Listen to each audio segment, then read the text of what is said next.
So my name is Nick Hemphill. My story with Volunteers America goes back a long way, back to when I was a client at the North 8th Street Shelter for Men down in Midtown. That was approximately 19 years ago. My addiction started off kind of like a lot of other people's. It started off as recreational, drinking and smoking weed and just doing the normal stuff, and it progressed. The disease is progressive, so it went from recreational to a way of life. And then once that happened, it took all control over myself, and I ended up going on to harder drugs. Methamphetamines became my drug of choice, and because of those decisions, I ended up homeless. I ended up homeless for over 3 years. Because of that, it ended up being a blessing, because of that we ended up down in the shelters.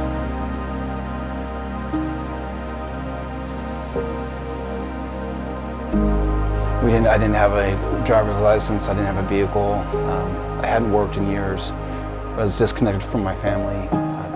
Jill, my wife and I's relationship was pretty, you could say, on the rocks, because all the crazy stuff that was happening while we were living on the streets. So when we got to the transitional housing at Volunteers of America, everything was available to us. We were given a credit specialist, we were given an employment service counselor, we were given a one-on-one counselor to help us with the life skills and planning. We were given classes to attend, money management classes, early recovery classes.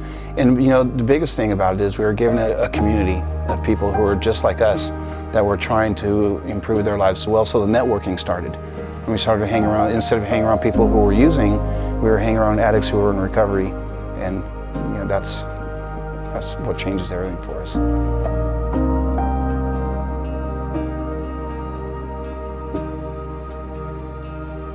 And so I did everything, all the foundation that I learned through Volunteers America, showing up to work, being part of, getting involved.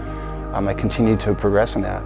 And then in 2007, I took the license to become a C10 contractor, which is an electrical contractor. And we started our own company. My brother and I did. And we were sole proprietor at first. And then in 2015, we went corporate. Today there's 6 of us in the field, 2 in the office, and then a person in front of us in sales. All of us are in recovery. So yeah, it's been a pretty amazing experience going from living on the streets, being an intravenous drug user, into having a company where last year, despite COVID, our company grossed over $1 million. So that's kind of, I never would have in my wildest dreams imagined that happening. So my position with Volunteers of America now is I currently sit on the board of directors, and as of June, I'm going to take over as the board chair. And that, to me, speaks volumes about Volunteers of America.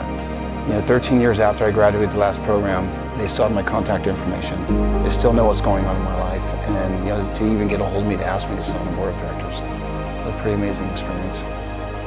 It's always funny because when I start getting to know somebody, from my customers that I do work for to people that I meet casually, and I tell them a little bit about my story, they don't believe it. They see me as a business owner, they see me as being involved in the community, they see me as sitting on the board of directors of Volunteers of America. They have no clue that 19 years ago I was living on the streets, eating out of dumpsters, finding and using ways to get more drugs. And that was my life, But going through the programs, people need to understand that where we start to get better, and then once we go through the healing process and we move on in our lives, we're different people.